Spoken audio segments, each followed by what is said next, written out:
So I have built clay art cards from air dry clay, and I call it quiet storytelling because what you have here is a card that I've cut out. It's a piece of cardboard that I cut out on my handmade cutter.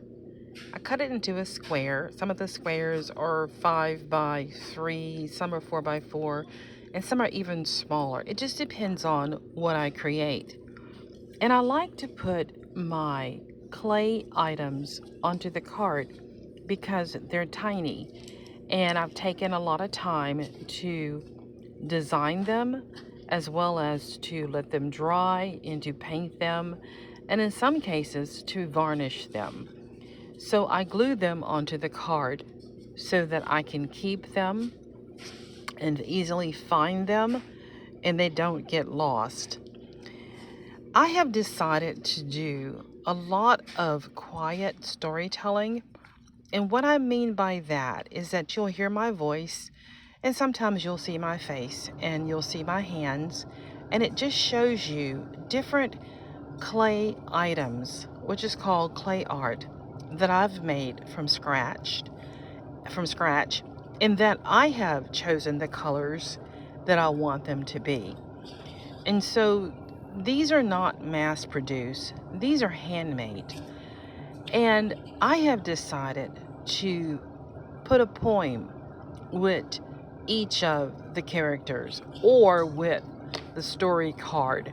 And you may find the poems coming up in different ways throughout my videos.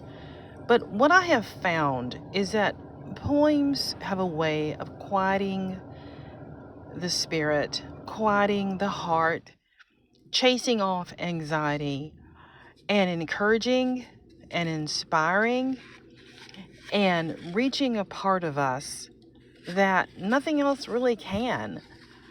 And so you'll see different clay items that I've put together. These are for children, these are for adults. This is for anyone who just wants to catch a breath, who wants to get a fresh start, who wants to get a sparkle in their day.